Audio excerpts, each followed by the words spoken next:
It's the right mic? طيب. بسم الله الرحمن الرحيم. الحمد لله رب العالمين والصلاة والسلام على رسول الله وعلى آله وصحبه ومن تمسك بهديهم إلى يوم الدين. أما بعد. Let's get started with the first question. Bidnillahi ta'ala. The question says,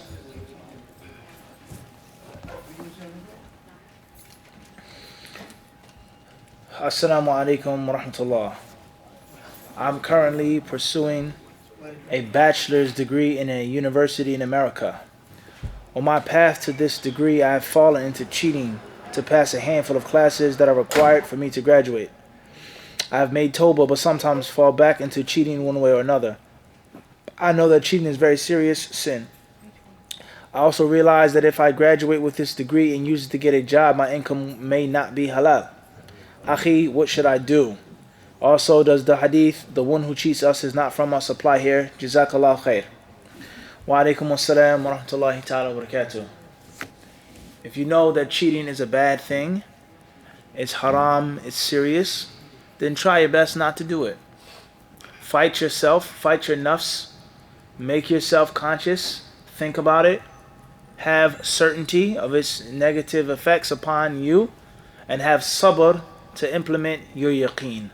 Sabr and yaqeen go hand in hand, like a 1-2 punch. You have to have yaqeen, and you have to have sabr. You have to have sabr, and you have to have yaqeen. The yaqeen is basically the knowledge that this thing is harmful, it's haram, it's bad, and at the end, it's going to come back and haunt me. At the end, it's going to haunt me.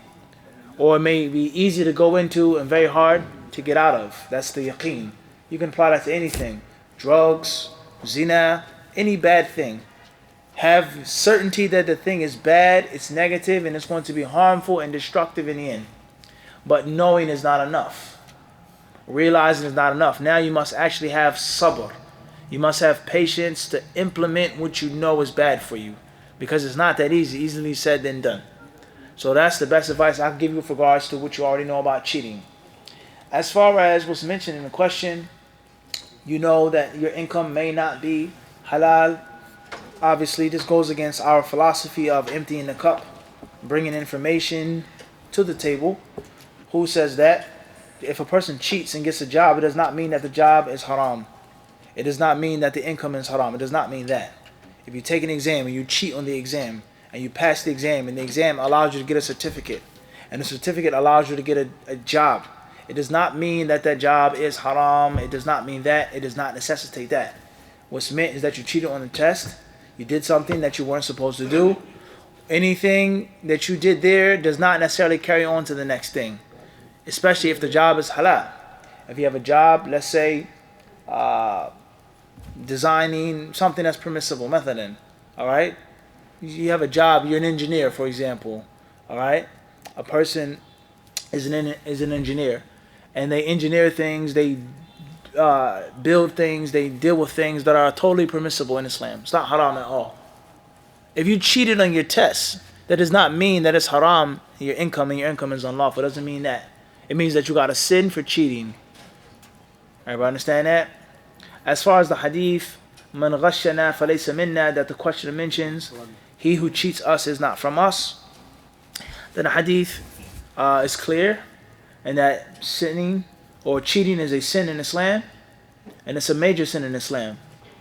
It's a major sin in Islam to cheat another Muslim, to cheat someone who is from the Muslimin, and also to cheat someone, something that's not going to leave a good impression upon the people with regards to Islam and Muslims. So therefore it should be avoided. Wallahu ta'ala alam. Next question says, Assalamu alaikum wa rahmatullah. Many Muslims in the States are attending mixed universities where men and women sit in the same classes mixed together. Since you grew up in the States, so you know what we are going through, what are the rulings with regards to this situation many Muslims have overlooked? Jazakallahu khairan. With regards to this question and many other questions, it comes up very often, the concept of free mixing. The concept of mixing between sexes, between men and between women. Is it absolutely haram? Men and women are never, ever, ever allowed to be together in one facility. Is it absolutely halal? Men and women are always allowed to be together, and there should be no segregation. There should be no type of men's side, women's side. Or sometimes it's permissible, and sometimes it's impermissible. It depends. It's detail. If you go make Hajj, if you go make Umrah, obviously the men and women making tawaf, making sa'i at Muzdalifah, at Arafah. There lies no doubt about that. That is mixing of sexes. And then if you go to the masjid, the women are secluded and the men are secluded. So it depends on the time, it depends on the situation, and it also depends on the need. Why are you going to that college? Why are you going to study there? Whether it's halal or haram, whether it's permissible or impermissible, but what is the purpose of you going to college? It's a necessary degree, that's one thing. Something that you can obtain online, different story. Something that you don't necessarily need for employment or occupation, different story. But as we have explained before, there are many jobs, many means of occupation, many means of professionalism that cannot be obtained except through some type of things which are either haram, disliked, or doubtful.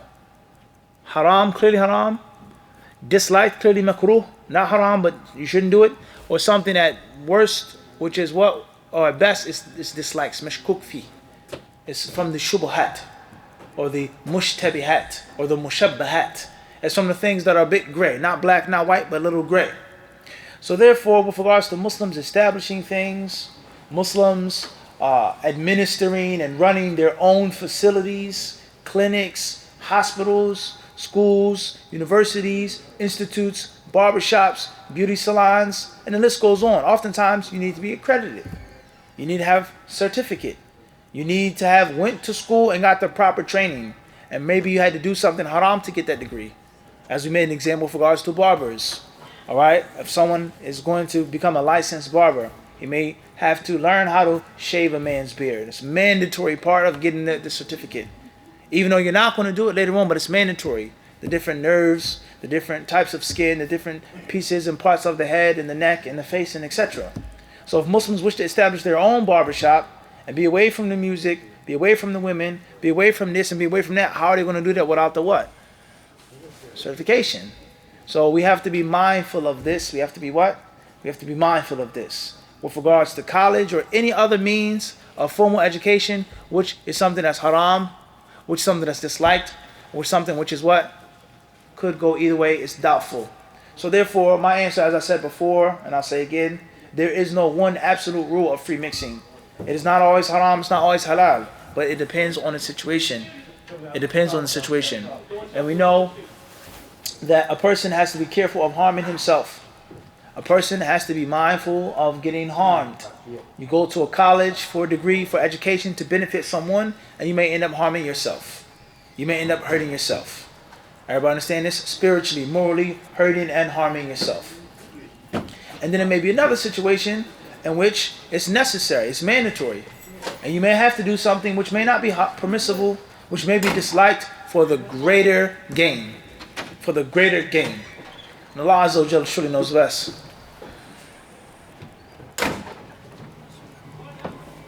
Can we wear a baseball cap or fitted hat with the intention of covering the head like the Prophet ﷺ?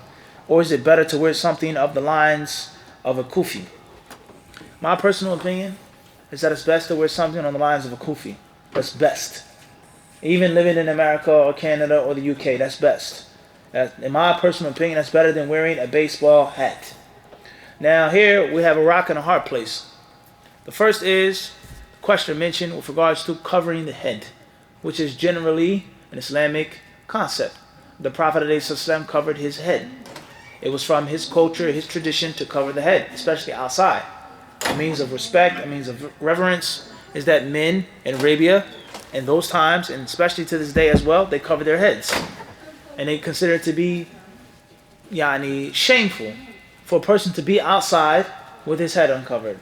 That's their culture. The Prophet ﷺ, it's not something that he abolished. It's not something that he warned from. It's not something he told them not to do. But actually he supported it through his actions. And that is, he covered his head, ﷺ. And his head was not uncovered unless there was an instance in which his head had to be uncovered. Such as Hajj or Umrah when he was younger, so on and so forth. So therefore, the general concept is that shyness, modesty, Muslim identification, and things like this, these are all things that are objectives of the deen. They're all things which are objectives of the religion that a Muslim should try to fulfill. So therefore, covering the head. But a person says, I don't have it on kufi or turban or ghutra or shimagh or any other type of traditional Muslim headdress. It doesn't have to be from Saudi Arabia. It doesn't have to be from Hijaz or any type of head covering that's known to the Muslims. In Africa, North Africa, West Africa, South Africa, East Africa, Indonesia, Malaysia, what's known to the Muslims, this is how they cover their heads. A person says, I don't have that, I'm not wearing that, I want to wear a baseball cap. So from one aspect, my head is covered. But from another aspect, I have on a baseball cap. Is it haram to wear a baseball cap?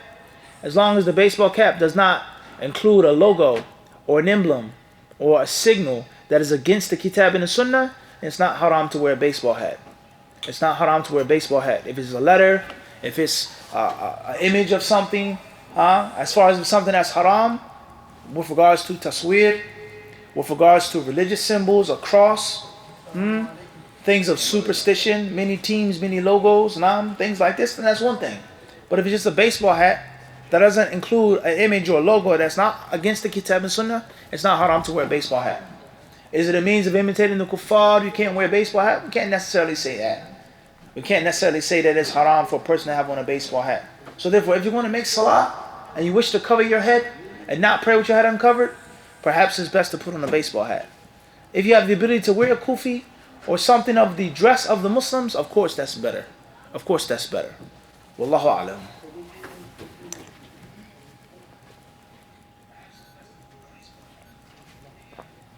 Question says, Assalamu alaikum wa rahmatullah. I have a question about the sunnah of wearing a topi and thobe. Perhaps they meant to say kufi. Tupi, huh? Says here, is it rewarding to do so? Is there a hadith about it? I want to start wearing them, inshallah. Wa alaikum assalam wa rahmatullahi ta'ala wa barakatuh. In my limited knowledge, I don't know of a hadith that gives us a virtue of wearing a thobe. A virtue of wearing thobes. An excellent merit, a good deed, a hasana about wearing a thobe, in my limited knowledge. The Prophet ﷺ, he dressed in a certain way, in a certain fashion, and so did the Sahaba. There were certain types of clothes that the Prophet ﷺ was fond of, such as the qamis. And the qamis is similar to a thobe. Not necessarily as long as a thobe, nor is it necessarily a shalwar qamis that our brothers and sisters from India, from Pakistan, from Afghanistan, from Bangladesh may wear. It's in between that. It's a long piece of clothing that's put on from the shoulders that hangs and covers most of the body, 3/4 of the body. The people nowadays say that's a qamis. And that was the Messenger of Allah ﷺ's fondest piece of clothing. The Prophet ﷺ also wore different things. Hulla, a mantle. He wore different types of clothes that were long that covered the body. And that was also from the tradition and the custom of the Arabs before Islam, the pagan Arabs. But it wasn't something, as we said, that was abolished. It wasn't something that was looked down upon after the Prophet ﷺ received revelation. The people of the Arabian Peninsula, Hijaz, they wore izar. They wore the waist cloth, waist sheet. They wore rida. It wasn't something that was abolished when the Messenger of Allah ﷺ got the detailed information of the wahy.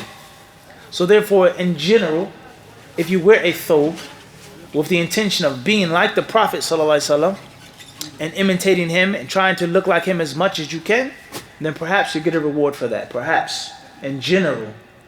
But if you just wear a thobe without that specific niyyah, there's no reward in it. A thobe is a piece of clothing. And there is no hadith that I know of that states that there's a virtue and an excellence and a superiority in wearing a specific article of clothing. Now, colors, different story. There's hadiths about wearing white. The length of the garment, it's a different story. We have those things.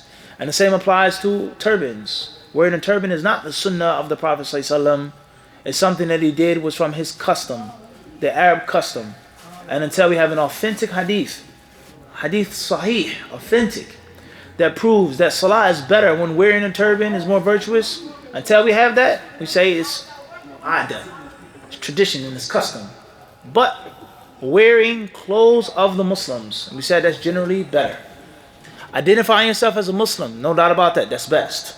It's well known that the Muslims wear this type of clothes. The Muslims in Africa, they wear these types of turbans, the tawariq. In Sudan, It's well known. This is how the Muslims in Afghanistan, this is how they dress. And this is how the Hindus dress, the Buddhists dress, the Sikhs dress in India. If that's your intention, then inshallah that's khair. But a specific hadith about it, something I don't know about. My advice to you is that if you want to wear a thobe or a qamis or a kufi, if you want to identify yourself as a Muslim, you should do it and don't let anyone hold you back and stop you. Do not allow your parents to stop you. Do not allow an Islamic speaker or personality to say it's not the sunnah to dress like this. The sunnah is to wear pants and a shirt. That's the sunnah of the people of America. I don't advise you to take any of those statements. And if you want to identify yourself like a Muslim, regardless, whether the clothing is from India or Africa or Arabia, but it's known to be associated with Muslim in Islam, that is what you should do. Bidnillahi ta'ala. Wallahu alam.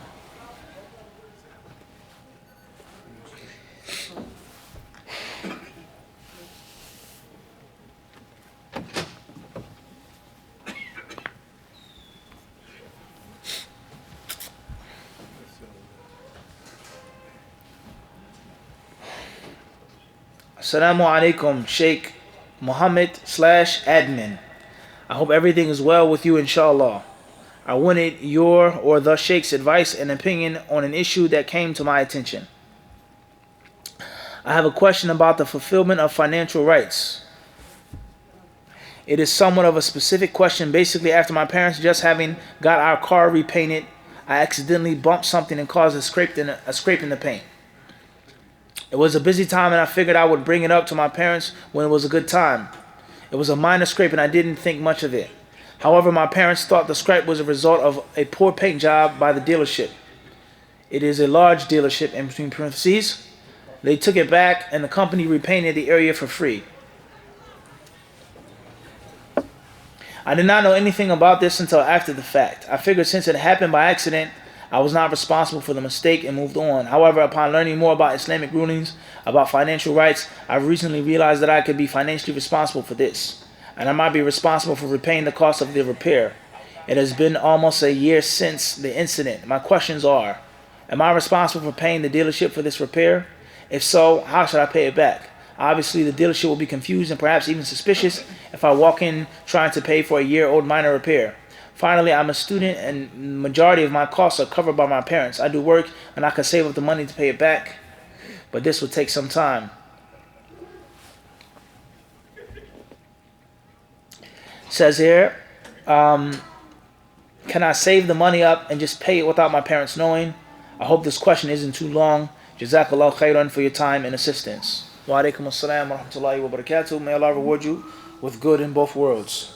My advice is to do the following things to keep things simple. Leave the car alone. Leave the paint alone. The dealership repainted the car, khalas, leave that as it is. If you feel like that you made a mistake, you made a sin, someone's money, time, wealth, energy, or effort was spent because of your carelessness, ask Allah to forgive you. Look at the amount, how much it costs to repaint the car, try to estimate the damage, and give the money to a poor needy Muslim in sadaqah. And leave the car alone, khalas. Allah Azza wa Jalla surely knows best.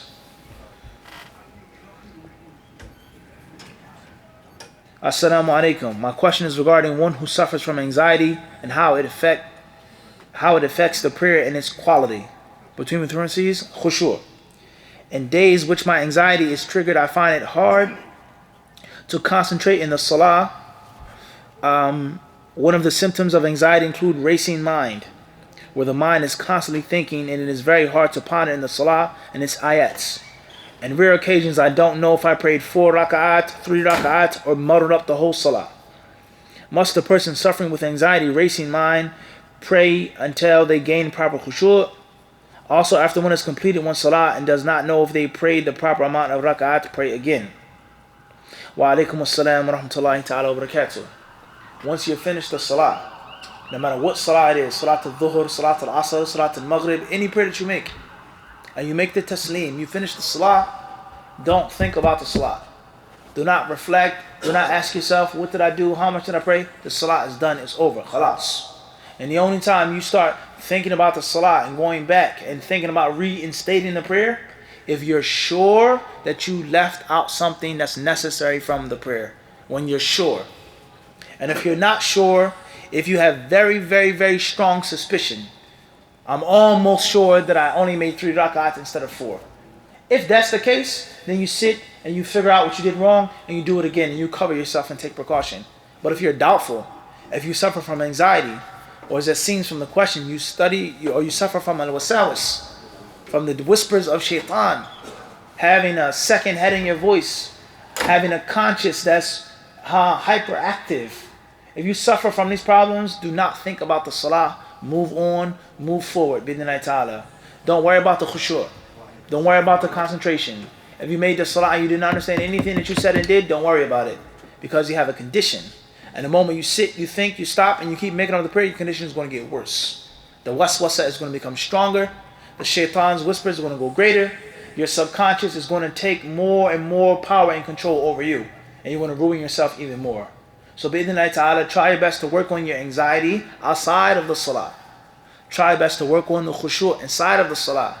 Try your best to get rid of the waswasa inside and outside of the salah.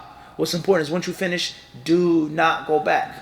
And the people of knowledge, they say that one who is mubtala, one who has a problem with waswasa, a problem with this type of racing mind or anxiety, these problems, he has no precaution. There is no safer side. Safe side precautions for someone that has a sound mind, no anxiety, no waswasa. Then he can stop and say, wait, let me double check. But the one who has this problem, there is no double checking. I'm done, I made the salat, khalas, it's over. Move forward. And the moment you stop, let alone move backwards, but if you just stop and think, shaitan will devour you whole and swallow you up.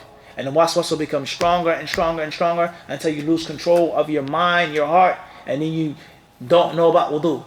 You don't know about your wife. Is wife divorced, talaq. You don't know about is the meat halal. You don't, next you know, is the law true? Who created the law? Is Islam true? And then you may leave Islam, waliyadu billah. So it's dangerous. Wallahu alam.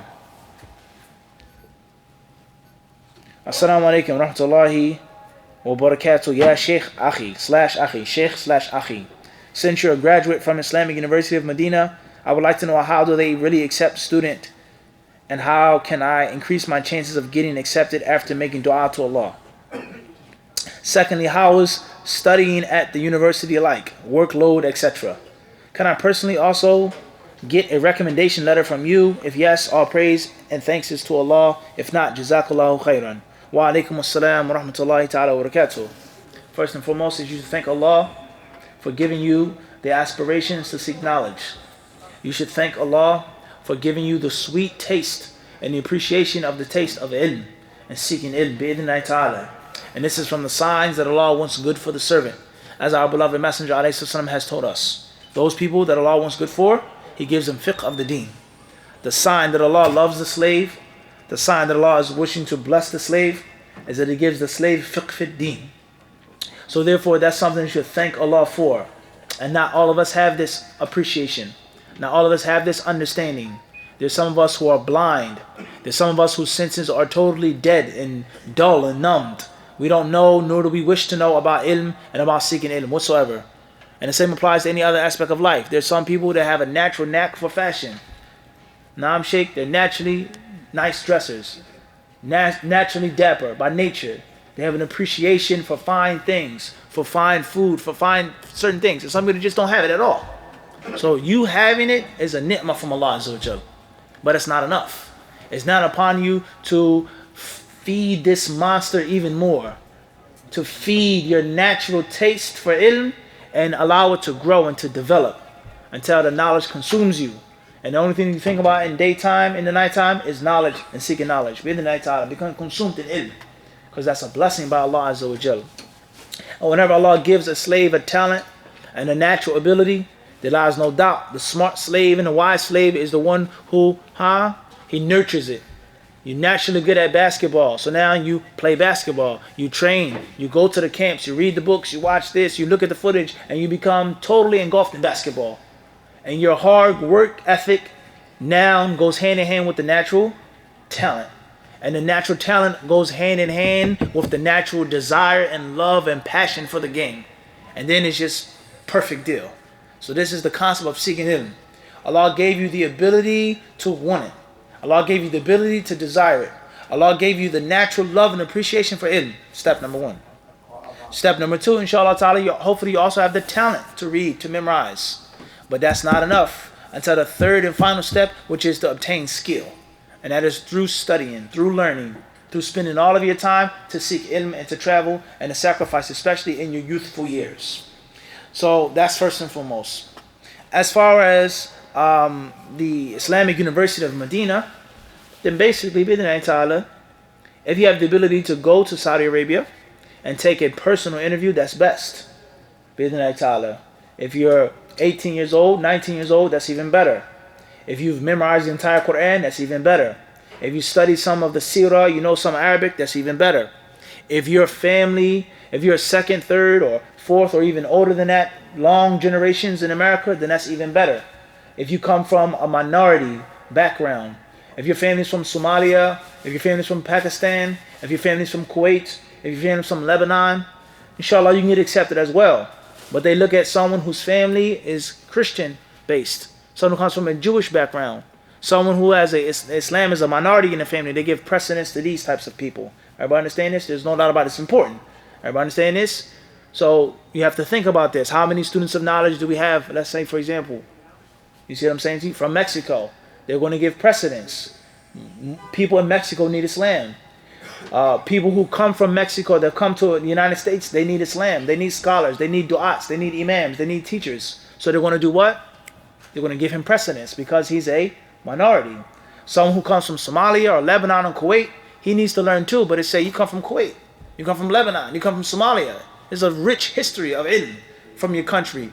So you can get accepted, but we're going to give preference to someone whose family is Christian, Catholic, and this goes on. Everybody understand this? Someone who's originally black American, originally white, originally Hispanic, and now someone that's a second generation or third generation American from a Muslim country. It's a huge difference between the two. So once again, young age, memorizing the Quran, your background, and also bi'idhnillahi ta'ala how much you know. Doing the interview in person, bi'idhnillahi ta'ala, these are hopefully means of you getting accepted. And hopefully you having a higher percentage of getting accepted, bi'idhnillahi ta'ala. However, Allah Azza wa Jall's bounty, He gives it to whom He wills, subhanahu wa ta'ala. The fadl, وَأَنَّ الْفَضْلَ بِيَدِ اللَّهِ. The Quran tells us that the virtue and bounty is in the hand of Allah subhanahu wa ta'ala. So you could be older than 18, you could be fluent in Arabic, you could come from an Arabic speaking country, you could be from these countries and get accepted before the next person. But you have to try. You have to make an attempt and to make a necessary effort. Bi'idhnillahi subhanahu wa ta'ala. So those are some of the basic rules, and those are some of the basic guidelines with regards to the acceptance process in the Islamic University of Medina. What's important is that if you want to study in Medina, nothing can stop you. Inshallah, nothing can stop you if you really want it. Bi'idhnillahi ta'ala. As far as how is the study in a university like, the workload, then it depends on the college. We've explained this answer in many videos as well. The College of Sharia, the College of the Quran al-Kareem, the College of Lugha al-Arabiya, the College of Ad-Dawah Usul al-Din, the College of Kulliyat al-Hadith al-Sharif, alright, the different fields of expertise, hadith, tafsir, Islamic jurisprudence, the Islamic legal system, so on and so forth. Every college has general topics that everyone studies, such as seerah, such as tawheed, such as fiqh, such as hadith, such as Quran memorization, such as tafsir. And then there are certain subjects that are specific to certain colleges, because that's your major. Tarikh al-Tashri'ah. Everybody understand this? Al-Fara'id. You're going to study in general, but you're going to study it more in Kulliyat Sharia. You're going to study Mustalah al-Hadith in detail. And the list goes on. Tadween al-Sunnah wa hakadha. Studying the different qira'at, different modes of recitation. You're going to take that in the College of Quran and not in the College of Sharia. So bi'idhnillahi ta'ala, the workload, inshallah, is college. So it's, I would say, very important piece of advice. Many people, they make a mistake. They go to Islamic University of Medina and they think that it's a camp, or they think that it's halaqah or halaqat. It's not the traditional way of studying. This is a college, collegiate ilm. So it's different. Okay. Also, many people, they go to the same University of Medina and they think, that I have to learn the basics. I wasn't taught the basics. I didn't learn the books of fiqh. I didn't learn the books of hadith. That's your fault. This is a college. It's not ABC, Dr. Seuss. This is collegiate English. And they're supposed to teach you like you have a what? A background in the English language if you were in America. Everybody understand this? It's a college, so it's a difference. So if you wish to sit with this person and read this book and memorize these mutun, that's fine. But that's on your what? On your own time. This is supposed to be in a college atmosphere and in a college setting. So therefore, it depends from college to college. It depends on what level you're in, bachelor's, master's, doctors. And also, most importantly, it depends on the personal student. It's what you make it, if you work hard, you study hard, you take everything that the college has to offer you and more, and you put in your own work and your own efforts, it's no way that you can lose. It's no way that you can lose. Impossible for you to lose. If you do what's necessary and more. As far as me writing you a personal letter of recommendation, I would love to write a letter of recommendation for you, but I don't know who you are. And it's nothing personal, but I don't know you. And writing a letter of recommendation is an amana. It's a trust. I'm putting on paper, I'm writing that I know this brother, his knowledge, his integrity, his inshallah ta'ala, he's a good person. I've met with him, I studied with him, I did this, I can't do that. And if I did write you that letter, then I'll be lying and I'll be cheating myself, I'll be cheating you, and I'll be cheating them. And as a general piece of advice, something that many people have become very lax in today is writing letters of recommendation for people. And becoming lax, and they barely know the person. They barely know what this person is really about. He came to a few of my classes, let me write him a letter. He mentioned my name, he gave me praise, or he knows this brother, he knows that one, let me write him a letter. No. It's an amana, it's a serious amana. And this is something that many people have taken lightly in the modern age, unfortunately. Wallahu alam. May Allah give you tawfiq.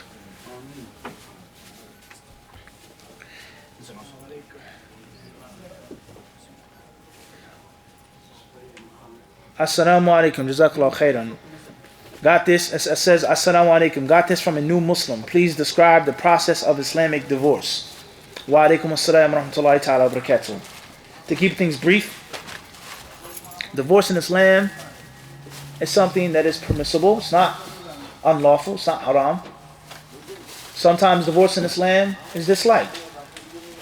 Sometimes divorce in Islam is mandatory. Sometimes it's recommended. Sometimes it has no ruling. It's unprescribed, mubah. If you want to do it, do it. If you don't want to do it, don't do it.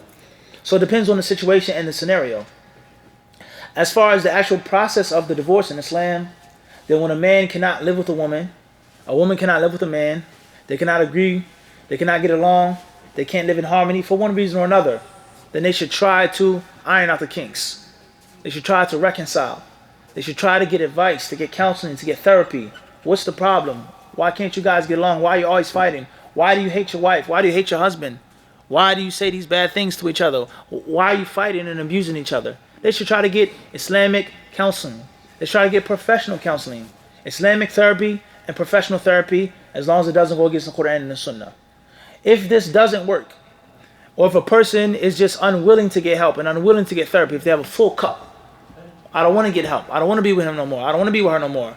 He hurt me. She hurt me. I don't like him. So on and so forth. And that's the best option that they have. And the marriage is a means of misery and suffering and fighting. And the kids always see them fighting with each other and cursing with each other and so on and so forth. Then it's best for them to split and walk their separate ways. Bi-idhnillahi ta'ala. So therefore, a man, he is the one who pronounces the divorce.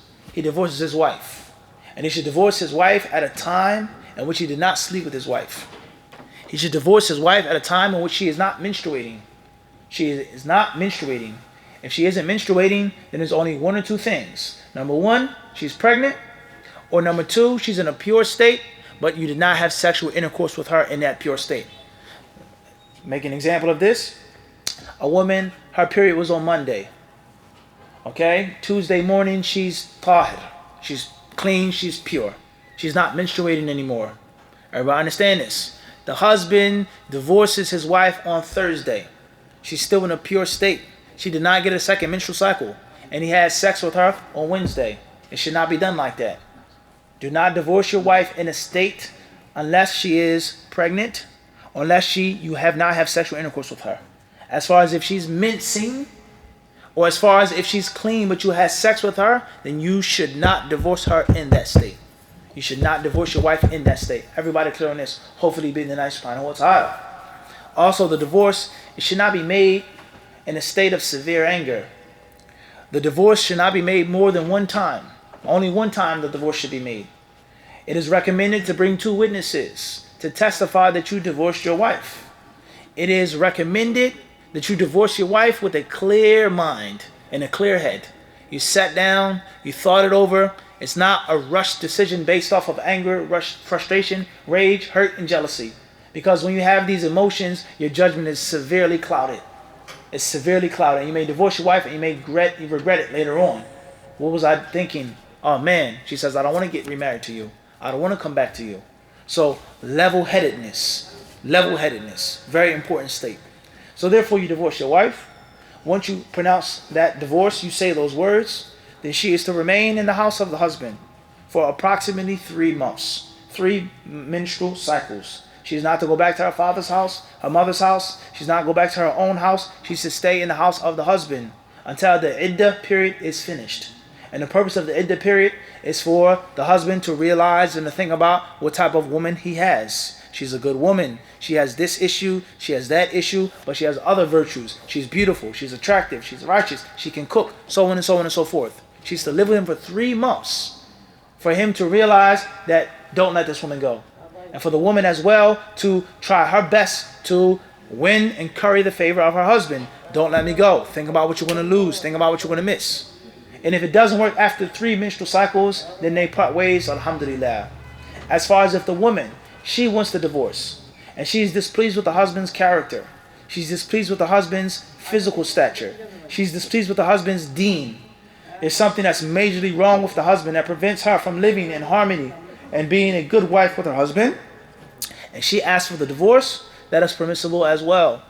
And the condition of menstruation, the condition of pregnancy, the condition of being in a pure state, none of these rules apply when a woman seeks to divorce. None of these rules apply. And the husband, if he refuses to let her go, then she can ransom herself and say, if you don't want to divorce me, I'll give you back what you gave me. Take the gold ring, take the jewelry, take the money back, just divorce me. And if he agrees to that, that's fine. If he agrees to give her the khula without the money, that is also fine as well. And it's not a condition that she has to pay back the money. It is not a condition. That is not a condition. Contrary to what many people believe and think. That is not a condition from the khula. If the husband gives it to her without the money, that's fine. Khalas. After those words are pronounced, bidnillahi ta'ala, the husband and wife are now separated in divorce. There's no 3 menstrual cycle waiting period. There's no in the house. She's uncovered in front of him. They're sitting. No. This woman is strange to you and you're strange from her and you walk in your separate ways. Now, with regards to the etiquettes of marriage, that's a summary, extreme, summarized summary of the rulings. As far as the etiquettes, then the first etiquette is, walaikum salam wa rahmatullahi wa barakatuh, is do not badmouth your ex-wife. And do not badmouth your ex-husband. You live with this woman. You live with this man. He's not the worst creature on the face of the earth because you're not with him. You were married to him for years. You had children with him. Now he's the worst thing ever. He's the worst man. No good in him. That's not right. That's unfair. Secondly, keep the secrets between each other. The bad things, the good things, anything that's personal, intimate, should khalas, done, over. I'm no longer with that sister. I'm no longer with that brother. What he knows about me stays with him. What I know about him stays with me. The third etiquette of divorce in Islam is that if there are children, the children should not suffer. The children, if they have to suffer, the suffering should be minimized. The children are not to be used like pawns in this battle between you and her, playing chess, throwing pawns at each other, wasting and sacrificing things. The children are not to be used for target practice, and you venting your rage and your hurt and your jealousy and your anger through your child. The mother should see her children. The father, he should see his children. The father should take care of the children financially. He should provide for them. He should take care of them. And a woman should not prevent her ex-husband from seeing her children. And if that does take place, and if the people use the children to vent their anger and their rage, both of them are immature. And both of them have a type of evil in them. They have a type of evil in them that's evil. To cause a 3-year-old or a 5-year-old to suffer and to be hindered from getting the necessary attention and care from their parents because of their own feelings. That's a severe lack of maturity, and that is also a great type of evil. To do harm to another human being, an innocent human being, because of what you feel. That's not right. So these are some of the etiquettes of what? Of marriage. And these are some of the basic summarized rulings of divorce. We said etiquettes of divorce, not marriage, excuse me. This is in brief. If you want details, then midnight ta'ala, go to the lessons and the classes that we have done on divorce, especially right here in this masjid. Summer before last, we did a long series on divorce and the detailed rulings of divorce. Many people, they complained, why are you talking about divorce? One brother, he came to me, so why are you talking about divorce? Why are you talking about divorce in the masjid? No one wants to hear divorce. No one needs to hear divorce. You're inspiring people to get divorced when you explain the rulings of divorce. Other brothers, they complain. All right, we heard enough about divorce, but now teach us something else. Go over something else. Khalas. Unfortunately. Wallahu alam.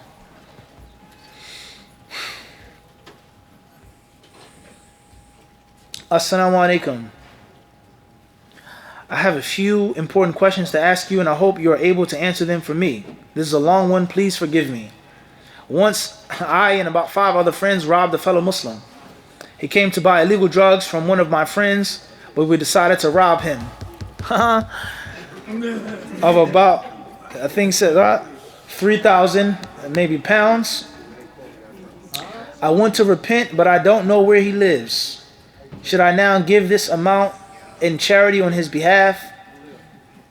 It says, do I give the full amount, about 3,000, or should I give a portion, as there was about 6 of us that robbed him? Bear in mind, I was one of the main guys that robbed him. But out of the 3,000, I personally took about 100. As for the rest of the money, my friends split it between them. My main question is, should I pay the 100 in charity or the full 3,000? Should I give it as kafara or sadaqah? I used to steal from retail shops many years. This is a follow-up question, I believe. I used to steal from retail shops many years ago. Some of them are now shut down. Should I give this money in charity on their behalf, even if they are non-Muslims? If so, should I give it as a kafara or just as sadaqah? I have some money saved up, but the money is not halal. Can I use this money to pay off the people that I stole from many years ago? I obtained this haram money from somewhere else and not from that I stole from many years ago. Wa alaikum assalam wa rahmatullahi ta'ala wa barakatuh. Alhamdulillah, there's nothing wrong with this question. Some of us, we may joke or we may laugh or smile. That's okay as well. But it's a real life question. And nothing about Islam is fake. Nothing about Islam is cosmetic or plastic. Islam is real. It's a real religion. It's a practical religion. There are those who work and there are those who steal. There are those who beg and there are those who take. There are those who work in pharmacies and deal with drugs. And there are those who work in street pharmacies and deal with drugs. It's a reality. And alhamdulillah, Islam is for all. Islam is for all of us. Islam is for the blue collar and the white collar. Islam is for the corporate. Islam is for the hustler. Islam is for every walk of life. Now, do we promote? Do we condone? Do we say it's okay to sell drugs, to rob people? We don't say that. But a drug dealer who's a Muslim is better than a drug dealer who's a non-Muslim, a kafir, a mushrik. And there's nothing greater than the virtue of tawheed. And there's nothing worse than the vice of kufr and shirk. So to die upon La ilaha Muhammad Rasulullah, selling drugs or shooting people or robbing people, that's better to him to die upon kufr, working in an office or having an honest 9-to-5 job. So this is a reality. Living in 2017 in the UK, in France, in Germany, Austria, living in the Netherlands, living in New York City, Brooklyn, Bronx, Manhattan, wherever you live. Whether it's an urban city, the suburbs, this is a reality. And people, they have these problems. And if we don't discuss them and deal with them and help the people out, then who will? Then who will? Only Allah knows how much courage it took to put the question together. Only Allah knows how much courage it took to bring up, think about the past, those old scars. So this is a commendable act.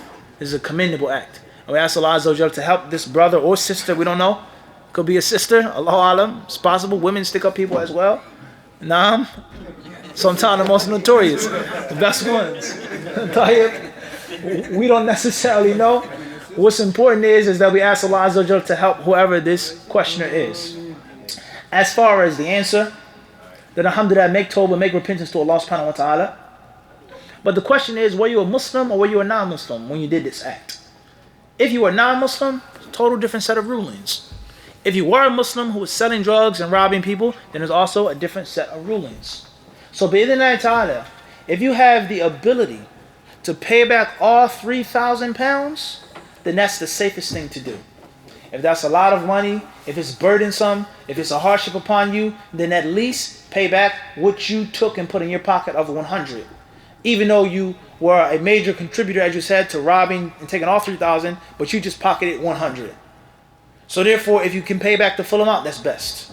If you can't, then at least pay back what you took and what you profited from. If you don't have that, 100. If you only have 50, then at least give what you can. Ask Allah to forgive you. Give charity on behalf of that person. Bi'idhnillahi ta'ala, hopefully that is more than enough, inshallah ta'ala. With the condition that you be righteous in the future.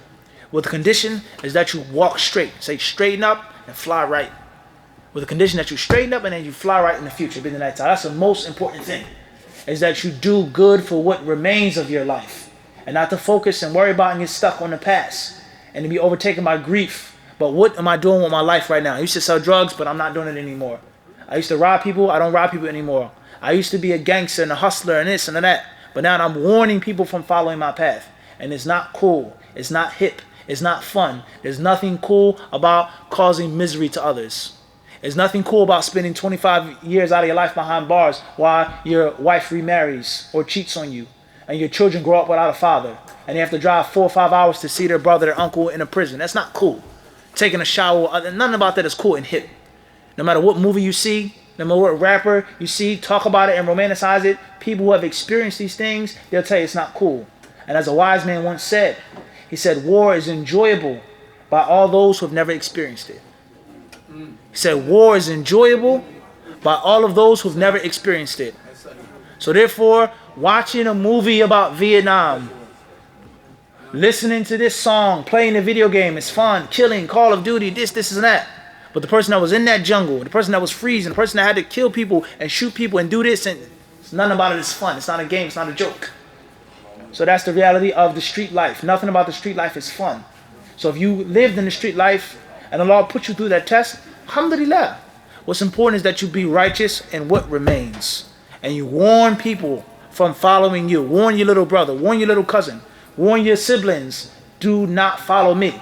You may hear my name, you may hear my reputation, I was this and that, but trust me, you don't want to live your life like that. That's the most important thing, and not to get stuck and caught in the past. Allah Azza wa Jalla surely knows best. As far as stealing from stores, there's a similar answer as well. Give it as sadaqah, bi'idhnillahi ta'ala, on their behalf if you can. If you don't know how much you stole, you don't know who it is, you don't know their names, then give sadaqah to the people. As far as the haram money that you saved up, then bi'idhnillahi ta'ala, don't give it as sadaqah, but give it as a means of getting rid of it. Give it as a means of getting rid of it. Don't give it with the intention of sadaqah, because Allah only accepts from a pure source. As the Prophet ﷺ tells us, that Allah only accepts that which is pure and clean. Allah does not accept that which is ill-gotten, but get rid of the money in a beneficial cause. The Muslims need things, drop off the money. Don't have the intention of sadaqah. Just give it to the masjid. The masjid needs a new bathroom, a new wudu station, a new roof, a new railing, a new pavement, new concrete. Give it to that. But don't give it with the intention that Allah, inshallah, is going to accept it from me in a sadaqah. No, because Allah only accepts from the pure. Allah only accepts that which is clean. But get rid of it. And hopefully, inshallah, that haram money can be used and can be benefited from Muslims or poor non-Muslims. And you don't have to state where you got the money from. It's unimportant. This is what the masjid needs. You put it in an envelope, you drop it. That's it, khalas. You get rid of it. And hopefully Allah will reward you for that act of you getting rid of the bad wealth and feeling bad and having regret and having remorse, but not of the necessary specific sadaqah. Allah Azza wa Jal surely knows best. Father Abu Saeed. What about young disciples? If a woman gets a nose piercing, should the niqab be worn? If a woman wears a nose ring, should she wear the niqab? Yes, she should. The nose ring is a means of adornment. It's a means of beauty. And a woman's beauty and a woman's adornment should be concealed. If a woman does not wear the niqab, then she should not wear mascara. She should not wear kuhul. She should not wear lipstick. She should not wear eyeliner or the different blue, green things women put on the top of their eyes, eyelids. Naam. You shouldn't wear these things outside of the home. Is it haram to put Vaseline on your lips, some type of lip balm to keep your lips from cracking up? We're not saying that. But you shouldn't have what? Lip gloss like you painted it on. Tayyib? Everybody understand this? What's important is for us to understand something. And that is, this is a very important point for the layman Muslim on a daily basis. Very important, guys. Very important. Khilaf of the ulama, difference of opinion of the scholars, is not a dalil. It is not a proof. It is not an evidence. So if someone asks the sister, why don't you cover your face? Why don't you wear niqab? She says, it's khilaf on the issue. The scholars differing on whether it's mandatory or not to cover the hands and the face is not your dalil. That's not dalil. You either have to have the dalil yourself or be blindly following someone who has the dalil. I don't cover my hands and my face because in my country, the scholars say that we don't have to. Fine. I cover my hands and my face because the country that I come from, the scholars say that we have to cover our hands and our face. That's fine. Why don't you? It's khilaf. That's not dalil. The khilaf clearly establishes that you can't criticize me and repudiate me and talk about me because it's a legitimate issue among the people of knowledge. The ulama have been different on this issue before I was thought about. So don't come and refute me. But that's not your dalil for doing it. You have to do it based off of a teaching. You were taught in your country, when you accepted Islam in America, this is what I was taught was correct. That's what I know. Or what makes the most sense to you. I read the hadith, it's clear to me. Or you have the necessary qualifications. If that's not the case, difference of opinion among the scholars is not what? That's not dalil. Why don't you cover your hands and your face? You can't say because of difference of opinion. You can't say that. So therefore, the hands and the face, they should be covered. Wa alaikum assalam. That is the best thing to do. That's the safest thing to do. That is the opinion of many great ulama of past and of present. And many great ulama of past and of present, they said that a woman's hands and her face do not have to be covered. There is no doubt it's the safest thing. It's the purest thing. It's the closest thing. Bidnai ta'ala of shyness, of bashfulness, of covering one's beauty and one's charms. If you're going to wear, or if you're not going to wear the niqab, if you're not going to cover your hands and your face, once again, do not wear makeup outside of the house. Do not have on gold bangles and rings if you're not going to cover your arms and your fingers outside of the home. If you do not cover your hands and your face, do not put henna on and decorative decoration on your fingertips. Do not do that unless you plan to cover your hands and cover your face. Allah surely knows best. Fadl. Wa alaikum salam. My wife, she sits and prays because of a deficiency in her legs, but she can stand through the salat, but stand only. Is it better for her to stand or sit in prayer? With regards to, he says, my wife has an ailment, a deficiency in her leg or her knee, something that prevents her from doing everything perfectly or comfortably, and she sits, but she can stand in some parts of the prayer. She can stand through the prayer. The whole prayer, Yeah. but she sits because it's uncomfortable. She can't go up and down to Joseph. Tight. If it's difficult or just very uncomfortable and painful, then she can sit down. Even if you can stand up, she does not have to stand up. We have to understand the hadith of the Prophet ﷺ very well. Imran ibn Hussein radiallahu anhu, he went to the Prophet ﷺ and he complained about an illness. Some narrations say that it was hemorrhoids.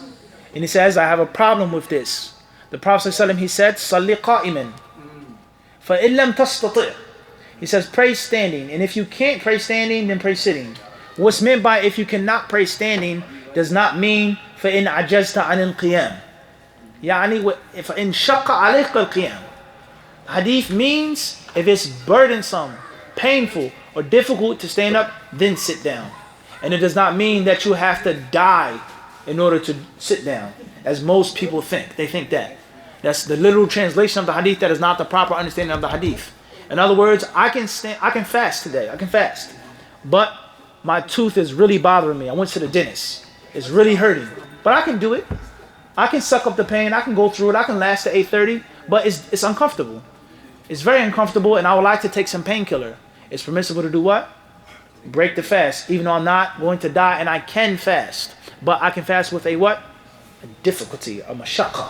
غير محتملة. The people of knowledge say, a difficult burden that's very hard to bear. Everybody understand this? So therefore, she can either sit down the entire prayer, or